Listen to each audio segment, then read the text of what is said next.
right, welcome everyone to the latest installment in our author series here at the Lincoln Public Library. We're going to give everyone a few minutes just to get logged in, get in out of the waiting room. So give us just a few moments and we'll get started.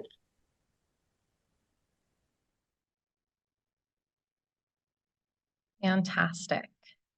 So with that, my name is Catherine Hunt. I am the director of the Lincoln Public Library, and I am so excited to welcome you all to our virtual author visit with Jenny Torres Sanchez. Her title, With Lots of Love, which is her first picture book, was not only a Jumpstart Read for the Record title, it was also the selected title for our Read Across Lincoln program this year in 2024.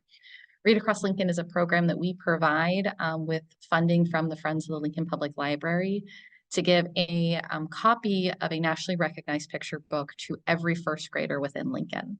So in March, we handed out well over 700 copies of With Lots of Love to first graders throughout Lincoln.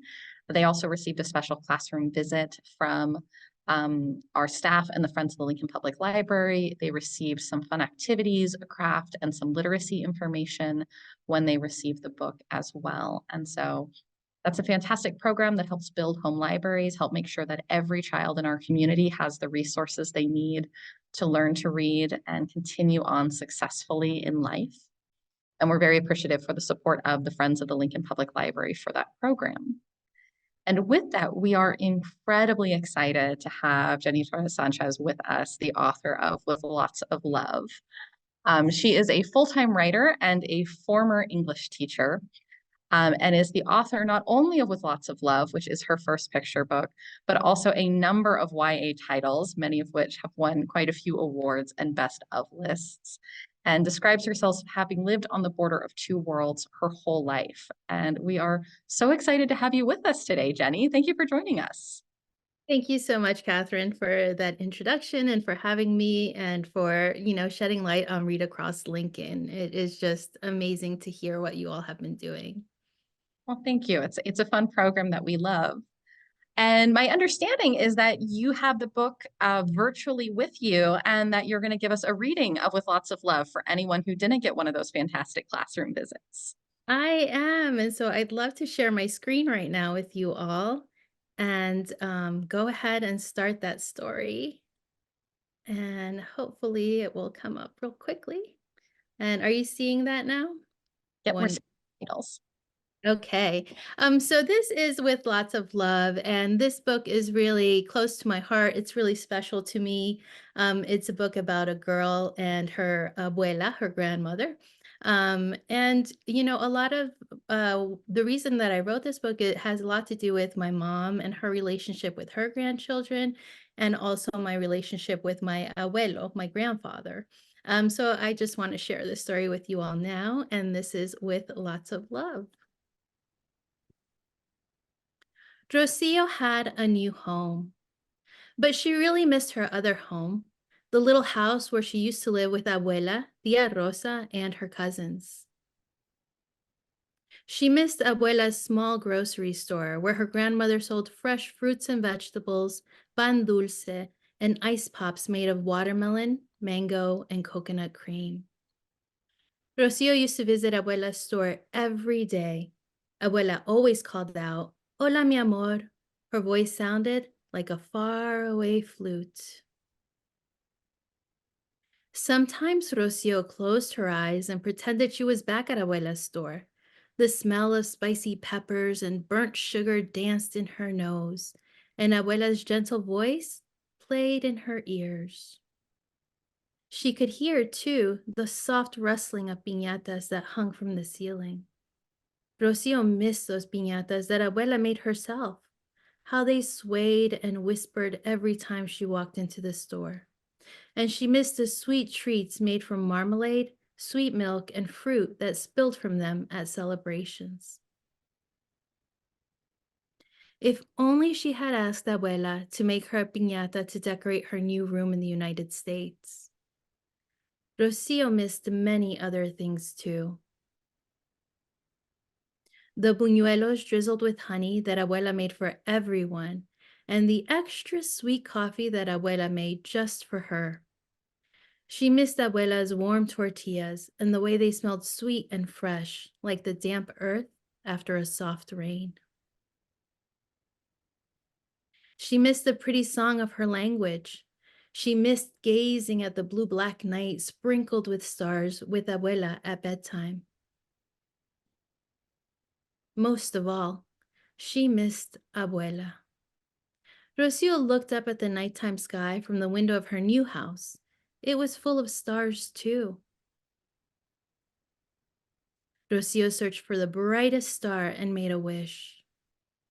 In the morning, Rocio woke to Mama, Papa, her brother, and her sister singing Las Mañanitas. Rocio smiled as they sang about the beauty of the morning she was born. Then Mama pointed to a box and said, "You got a package in the mail this morning." Rocio jumped out of bed and ran to it. She recognized Abuela's crooked handwriting right away. Con mucho amor, with lots of love. Inside was a dazzling star made of bright ruffled paper.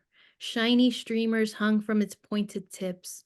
Rocio took it out and her eyes filled with tears. Beneath it, she noticed a smaller package, a cloth towel stitched with Rocio's name. Rocio closed her eyes and held it to her cheek. She smelled a sweet, earthy smell. Inside were tortillas perfectly shaped by Abuela's gentle hands. Then she noticed one last gift, a picture of Abuela, Tia, and her cousins holding a banner in front of Abuela's grocery store. Feliz cumpleaños, Rocio. Rocio kissed the picture and thought of the star she had wished on last night. Abuela had plucked it from the sky and sent it to her. That night, the piñata hung above Rocio's bed. The picture sat on Rocio's nightstand, and Rocio blew Abuela a goodnight kiss. She watched as it traveled out her window, through the night sky, past so many stars, to where it landed, back home on Abuela's cheek with lots of love. And this is really a story about missing somebody. And so I just like to remind readers that no matter where you are in all the world or in all the universe, love is never far away. So I hope you all enjoyed that. Oh, that is such a fantastic story, Jenny. Thank you for sharing that with us. You. It's really, really beautiful. And I know all of the classrooms that we visited and Read Across Lincoln really loved it. Oh, that makes me so happy because, like I said, it's such a special story to me. And just knowing that, there are children around in different classrooms reading this book and getting to know Rocio and Abuela and the special relationship that they have just means the world to me. Absolutely. Absolutely. So before we get a little more into the details of Lots of Love and kind of how it came to be and some of the process of making picture books, I wonder if you could tell us a little bit about your path to becoming a writer. Sure, sure.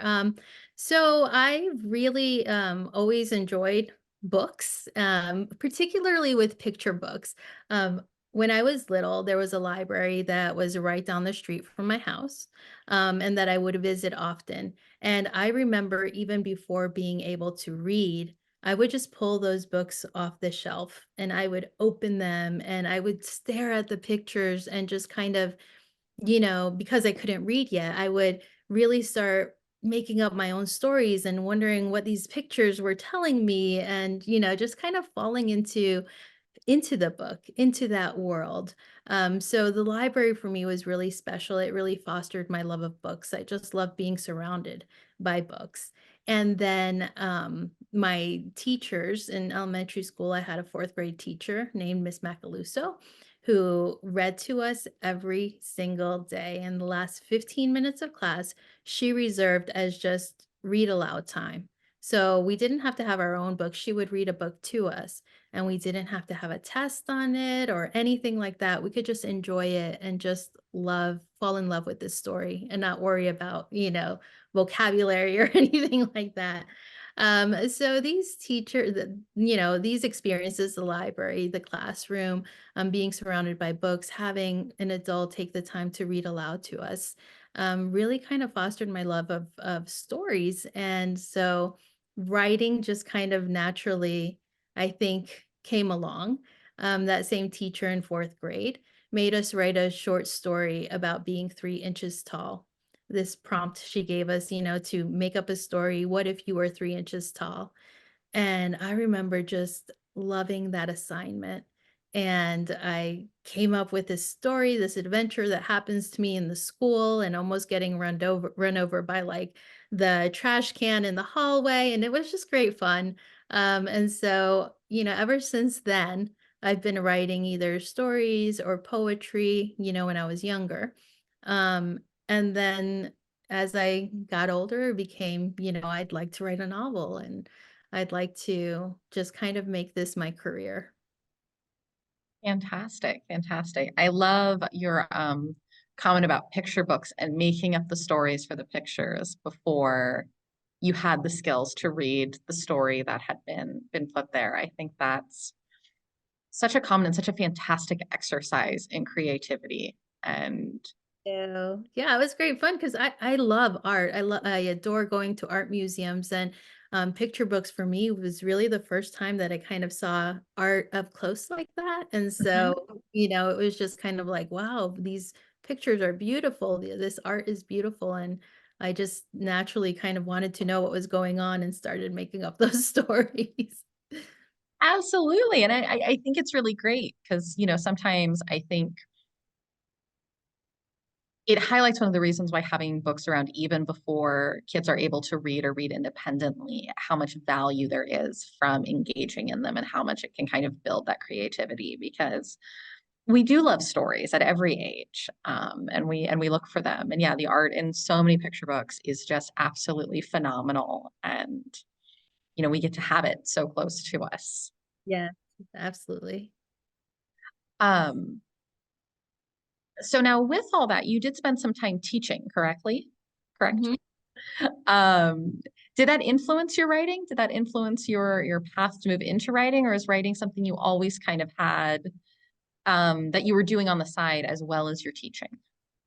Um, Eventually that's what happened, but I always say that I stumbled into teaching, because even though I had this love for story and I wanted to be an author and I wanted to do that thing, write books, I didn't know how people did that. I had no clue. And so when I started college, when I went to study, I just thought, okay, I'll study English. And so I was an English lit major.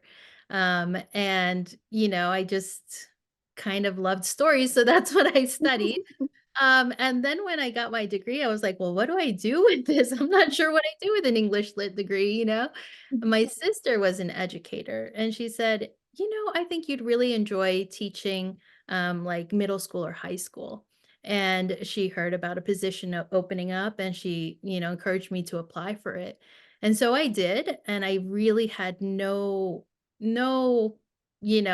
feeling that I was going to get this job. I really just kind of went for the experience. But lo and behold, I got the job, and it was really thrilling. And I was just kind of thrown into teaching. But I ended up really loving it. I loved being around.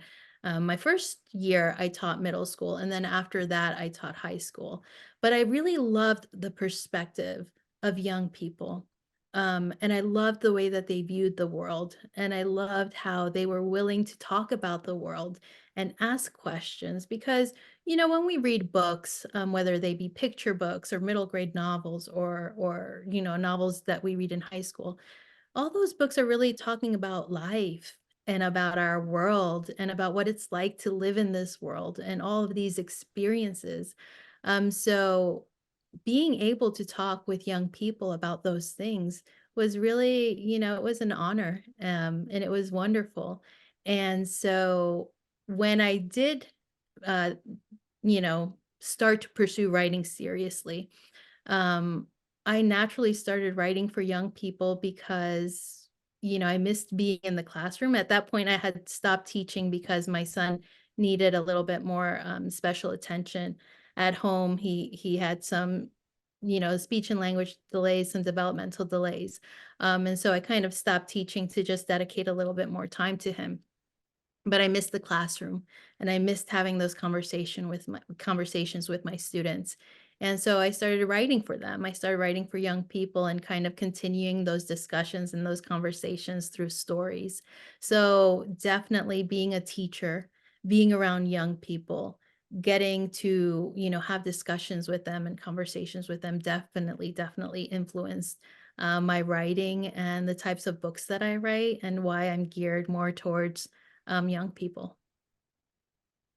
I think that's always one of the to me, most impressive parts when I get to speak to authors who write for youth is that ability and that willingness to step back and to construct these stories that speak to the concerns and experiences of young people, which we do have to make a concerted effort to remain in dialogue and to not take for granted the way we view the world, having grown up in a different time, having another set of experiences and responsibilities, but coming back and really creating stories that are meaningful for young people. Yeah, definitely. And, I think there's this, as we get older, we kind of develop this misconception that being young was easy. Or at least that, oh, adult problems are so much harder than the problems that we have when we're younger. And that's exactly what it's a misconception. Being young is very, very hard, especially when you feel like you have no agency, when you feel like you always have to follow the rules, when you feel like you're always being told what to do. It can be really, really hard to be a young person. And so, being able to have conversations with young people through books is so important. I think books serve as opening a door for those, hard conversations or easier conversations or just having fun together. I think books do that. Absolutely, absolutely. And open conversations and help all of us, regardless of our age, to see I know in libraries and in publishing, we talk a lot, particularly with youth voices, about windows and mirrors, literature as a way to both see experiences different than your own, but also to see yourself reflected. But I also think they kind of, as you say, doors and kind of pathways. I know one of my staff members who was involved in Read Across Lincoln was talking about when reading with lots of love, many of the children in the classrooms got quite emotional having had experiences of being separated from grandparents or other members of their family, and that experience of missing them. Yeah. Seeing stories that affirm that and also present ways that it can be okay to have that feeling too. Yeah, to process those hard feelings, because that's something I really believe in is that there are going to be feelings that are more difficult to discuss, or maybe that sometimes we don't have words for. But being able to see those hard feelings in a book and having a way to kind of talk about them or just relate to them can be so affirming, so validating for a child. Absolutely, so powerful. And so, with Lots of Love, a little bit, you mentioned that this story is very kind of personal, was inspired kind of by your family. Would you be willing to speak about that a little bit? Absolutely. So it's kind of funny because when I first started, when I look at it now, this book is very much about my grandfather and me. And when I was growing up. But when I started writing it, it was very much inspired by just seeing how my mother was with her grandchildren. She was always making them coffee. She was always kind of like just, had that very loving relationship between grandmother and grandchildren. So I just thought that that was really, really sweet and really cute, and it was partially inspired by that. But then, I realized that I was drawing on so many of the experiences that I had with my grandfather. And my grandfather, his name was Ramon. He was my abuelito Ramon. And I actually didn't get to meet him until I was 6 years old because he lived in Guatemala. And, we hadn't gone to visit there and he wasn't able to visit us because of, just borders basically. And so at some point he was given permission to be able to come and stay with us and be with us for a while. And he ended up living with us for about a year. And during that year, he and I just became the very, very best of friends. I mean, we were just glued together and always, always together. And I remember just feeling so special that my grandfather wanted to spend so much time with me. And, it was probably because he knew he wasn't going to have, wasn't going to be there every single day for who knows how many years. He knew that his time being with me or being with all the family in New York was kind of limited. He had to go back to Guatemala. But we would go to the fruit stand at the market. So I think that's why Rocio's grandmother had a fruit stand or a little grocery store. And we would cook together. And he would make me coffee extra sweet just for me, And so I learned a lot of my cooking skills through him. And we just did all kinds of things together. And so when I look at this story, I'm like, oh, this is very much about my grandfather, but it's Rocio's abuela, which is a nod to my mom, I think. So, but yeah, it was just, I remember when he left, when he had to leave, and how hard that was, and just that feeling of missing someone and not being able to see them. But I do remember thinking a lot of the time that we spent together and the things that we did.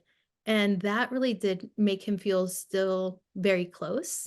And so I think that that's really what I portray or try to portray in this book, is that we can be very far apart, but our memories and the love that we have for each other, we carry all that in our heart. And so everybody's still very close to us, even when the distance is far.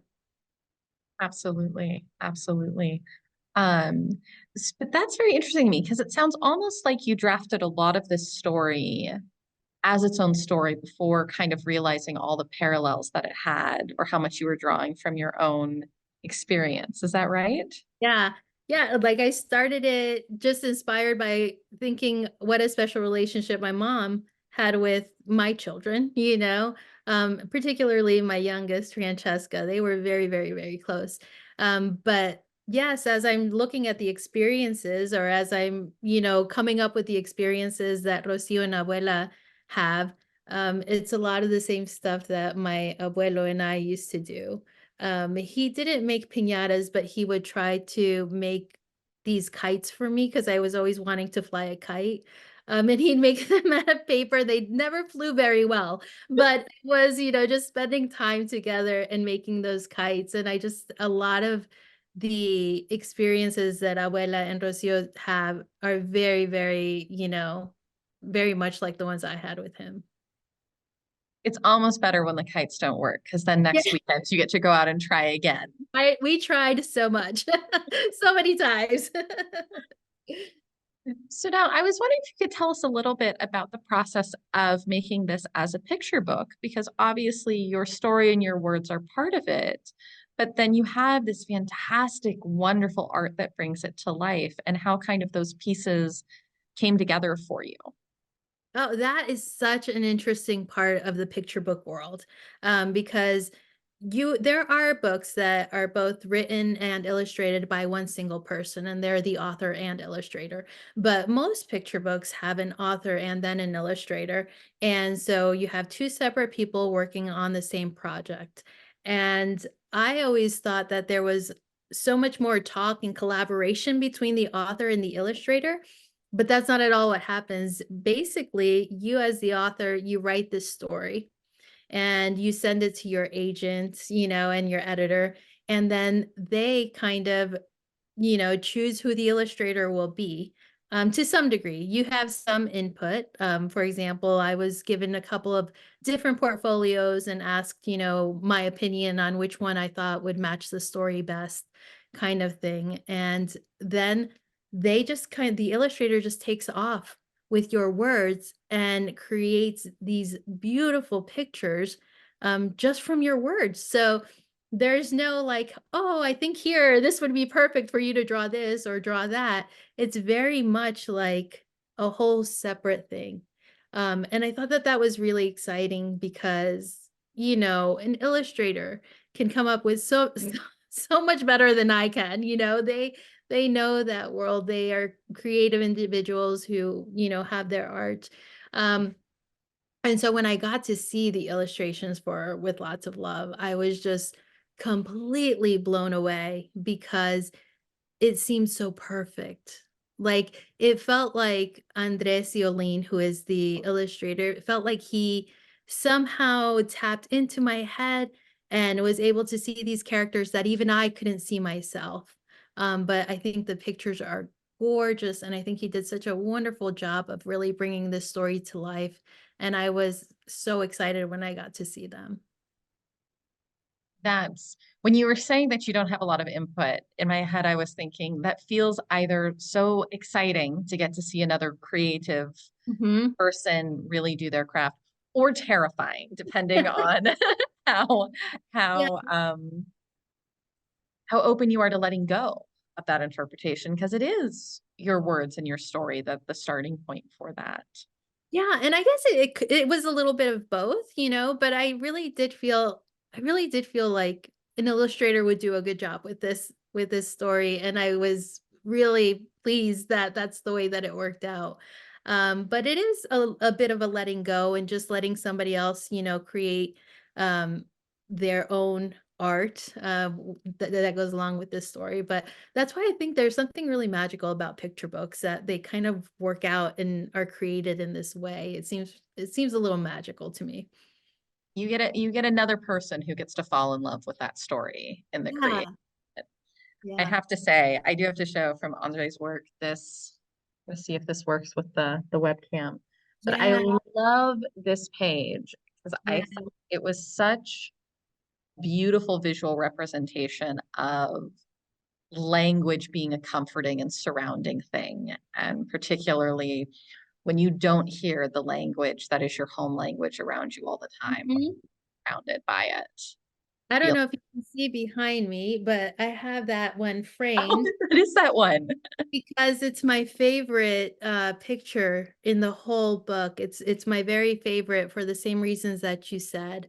Rocio is missing her home, her grandmother, her language, and I just thought it was beautiful the way that Andre could show the comfort of language, like a warm blanket around you and offering you comfort, and I thought that was really just so beautiful. And I don't know if you can see my other picture. There's a light there, but the one where Abuela is plucking the star Mhm. from the sky, that's my other favorite one from the story. Just, yeah, just beautiful work. So, yeah, I'm glad that was, because I think that's of interest to a lot of people of how that happens, as you said, walking into it. Mhm. Um, One of the questions from one of our audience members is wondering, food really is prominent in this story as something that Lucia misses. Do you find people get hungry after reading the book? Or do I've you get hungry after reading I've the book? been told that they do. I've been told that they do, and I will say that it always makes me crave, arroz con leche because that was a dish that my grandfather used to make we used to make together, and I just loved that as a child.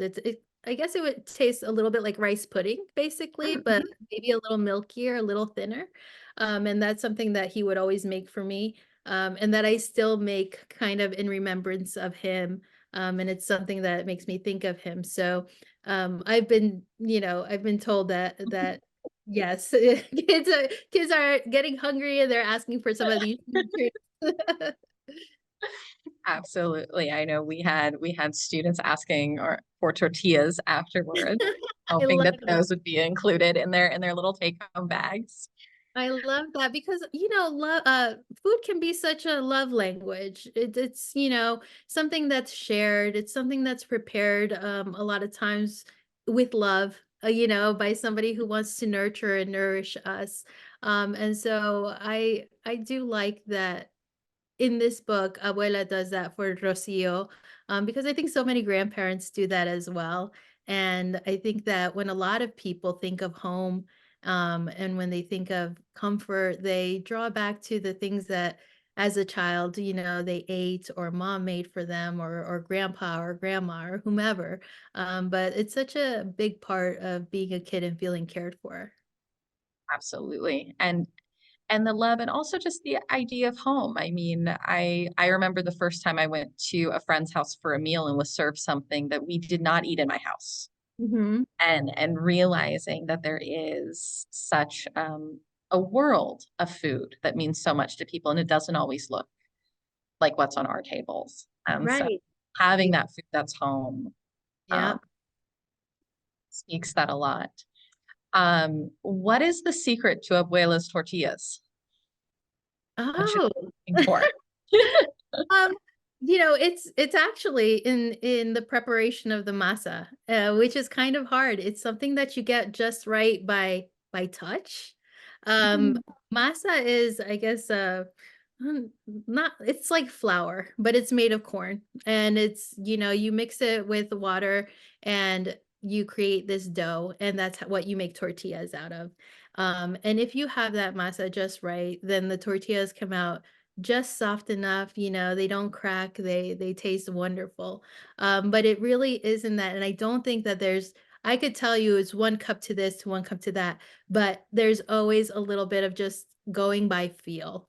And so what makes Abuela's tortillas perfect, is the just knowing exactly how much to put, in the masa, and then making them by hand. And I'll mm. tell you a story. My mom makes them by hand, so she'll make them like this, and they just turn out perfectly. I can't make them by hand. I've tried and tried, and they come out all wonky. They're not perfectly round, they're kind of oval with extra little this or that. And so when I make tortillas, I will kind of flatten them out with like some parchment paper or Ziploc bags or whatever. Um, and there's a difference. They're just softer when you make them by hand. And so also abuela making them by hand makes them perfect. So all those years of loving her family through Right. making this and getting that feeling just right. Yes, yes. So, in addition to With Lots of Love, you've also written a number of YA novels. And we do have a question from one of our audience members. Are you planning on writing in YA and picture books going forward? Do you have other genres you're looking at? What does that look like for you? Yeah, so I've spent the majority of my, writing career writing YA novels. And it's definitely something I want to continue doing. But I really enjoyed writing picture books. And I actually have a second one coming out a couple of years from now because publishing can be a little bit of a slow process. But there is another picture book on the horizon for me, because I enjoyed writing this one so much. And so I think that I am just kind of in this era where I'm trying different things, writing a couple more picture books. There's this middle grade novel that is, I've been working on, and we'll see how that comes along if it comes into, fruition completely, and if it makes it out into the world. So I'm just kind of allowing writing to go wherever it wants to go. And somebody asked me, why are you writing the middle grade novel, or what made you kind of, start doing that? And I realized, and I hadn't thought about it until somebody asked me, that that's the age the character showed up. And so for me, when I start writing a novel or when I start writing anything, it really starts with the character. Once that character, I may have some ideas, but once the character shows up, that's when I know, okay, there's a story here. Who is this? I have to get to know this character and what are they going through and what is their story. And when a character shows up, if they're a teenager, then I know that that's YA. If they're younger, then I know that's picture book. If they show up and they sound like they're 11, then I know that that's a middle grade novel and I have to write it as such. It just won't work if I try to force it into YA. And so for me, kind of figuring out what I'm writing next also has a lot to do with what the voice is telling me, what the voice sounds like of that character. So how long, I'm sure it varies from item to item, but kind of like talking about your process, how long does it kind of take you from kind of meeting a character to having a good idea of what their story is going to involve? Mm. That first draft usually takes me, I would say, about a year. About a year is a pretty good, estimation, anywhere between 9 months to 15 months or whatever, but, about a year to really figure out what their story is. I will say with Rocio, it was a little bit shorter, probably just a couple of months really getting to know her and getting to know her story. But yeah, I just spend time with that character and I try to get to know them and ask them questions, and just be with them and look at the world through their eyes. And then little by little, depending on what sometimes their story is much more complicated, I'll kind of get their story in pieces and learn more and more about them as we go on. Fantastic. Fantastic. Could you tell us a little bit more about your writing process? Are you a set schedule every day? Do you write as inspiration comes to you? What does that look like for you? It looks all kinds of ways now. I will say that before COVID hit, I had a very regimented, I'd my kids would go to school and then I would go to the coffee shop and I would order an Americano every day.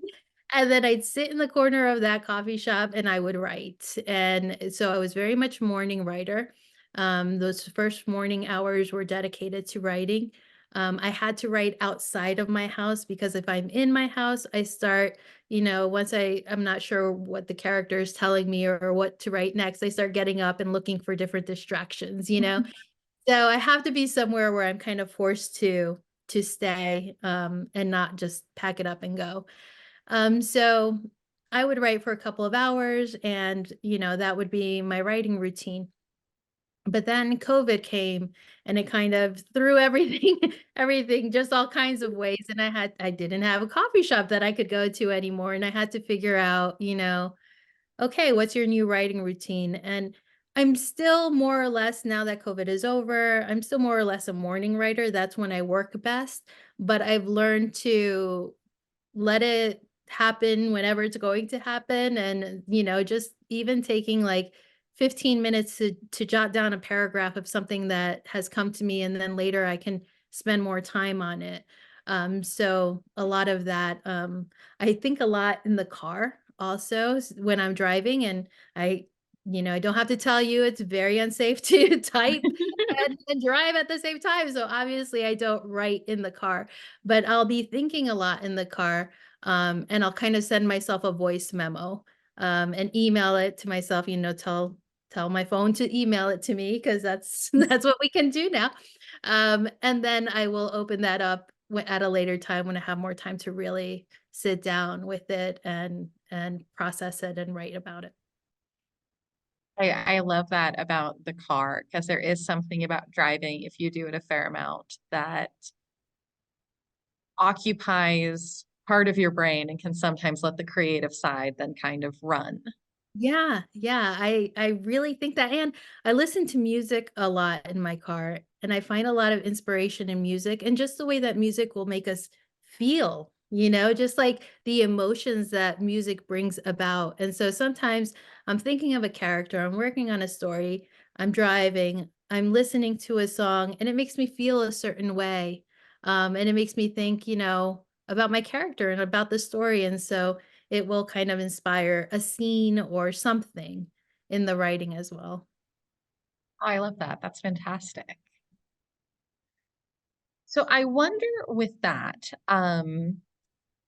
you mentioned music. What else do you kind of do to feed your creativity and your creative practice to help you keep meeting these characters? Yeah. So music's a big one. Music, I mean, I have always been a huge kind of music buff. I've always felt that music can, especially when I was a teenager, and you kind of have some angst when you're a teenager and and you feel very emotional and you're thinking about a lot of things. I felt like music was this great thing that would express what I felt I couldn't express, or what I didn't really couldn't say or didn't have the words for. So I still listen to a lot of music when I write. I will develop playlists to go with every single book or story that I'm telling. Um, and it'll just it becomes this background noise that creates the mood and the feel of the book. And so it really helps me to write. But I'm a huge, huge believer that art inspires art. I just love the way that art can make you want to create more art or a different kind of art. And so, in addition to music, I like to go to art museums, and I like to look at, paintings or art, um, and think about those pieces, and also wonder. Sometimes I bring my characters with me. I wonder what that piece would mean to one of my characters. How would they view it? What would they think about it? Or would it bring to them some sort of memory, of something that's happened in their past? And does that memory have any relation to what they're going through now? And so it'll just be that kind of stuff. I go to art museums. I like to look through art books, photography books, that sort of thing to inspire, whatever story I'm working on. I love that idea of using art as kind of a lens to think more about your characters and how they respond to it. I've never heard that before. That I think that's absolutely brilliant. Kind of dig into characters. Yeah, yeah. Um I like to use it, just to for example, for We Are Not From Here, I had a little art book that I kept that I would sketch in, or that I would cut out pictures and kind of do collages in, or that I would write lines of poetry. Poetry is another thing that inspires me a lot. That I would write lines of poetry that very much felt like what my characters would feel, or that would really resonate with them. So I'm just a huge believer of art being able to do that. When you were mentioning music too, I was also wondering, I've been sent by some friends something that I had not necessarily seen before, but people making almost like Spotify playlists inspired by their favorite books. Oh, wow. Um, so I have yeah, so seen that. Yeah. I so I mean, don't know. I've created the playlists, from my character's point of view, but it'd be so cool to see what music, comes to a reader's mind after reading a book. That is really cool. So yeah, so that might be worth taking a look in Spotify, see if there's anything with your book title in it. But I thought it was a really interesting way to engage with literature too, and the way you're talking about that it is such a part of our lives as people, so part of characters' lives as well, and that sense of it conveying emotion. Yeah, yeah, yes. But yeah. Well, I think, one last question. Well, I have two questions for you, actually. Sure. One is, what advice would you give to some of the young writers in our community about writing? Ugh, keep at it. Just write, write, write. Because writing is hard. And we can feel a little bit deflated or defeated sometimes, when we hit those writer's blocks or whatever it may be. But just to keep at it, just keep producing. When I was writing my first novel, I would have these moments of like self-doubt and just kind of like, what am I doing? What do I think I'm doing? Am I really going to be able to do this? And I remember my husband just telling me, produce, produce, produce. And it became kind of like my mantra, like I don't have, you need to produce, you need to write to be able to kind of like play with those words and to really get the story out. But first and foremost, you just need to put something out there, put the paint on the canvas, put the words on the page, and just keep doing that and keep doing that and keep doing it. And you're going to become better at it. The more you play with those words, the better you're going to become. So if you have young writers, they already have a huge head start because they're starting very young. And they're just going to be phenomenal by the time that they're in high school, or by the time that they're in college or whatever. So just write, produce, keep on doing it. And when you hit those kind of roadblocks, look for inspiration in art.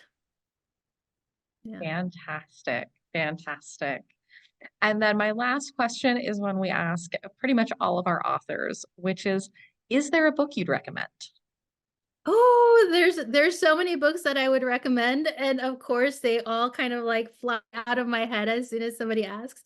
But uh, there are two that I'm thinking of right away. There's one by Aida Salazar. It's a middle grade novel, and I can't believe I can't think of the title right now, but it's about a young girl who's actually in a detention center. And it's such an interesting novel because, again, talking about hard feelings, talking about hard situations, it's such an interesting novel because it shows how she, even though she feels contained, she lives through her imagination. And she frees herself from her situation through her imagination. And it's such a beautiful, powerful book, and I am so very disappointed with myself that the title has completely escaped me, but it's by Aida, Aida Salazar, Salazar, and it's a middle grade novel. Um, that's something to, I think cranes is in the title, like the birds, cranes. Um, And then Invisible by Christina Diaz Gonzalez is such a fantastic graphic novel. She's a friend of mine as well, but this novel is so fantastic, and my youngest absolutely loves it. She declares that it's her favorite book, and she's making all of her friends read it. So it's really fantastic. Land of the Cranes, that's it. Land of the Cranes. That's the one by Aida Salazar. Fantastic.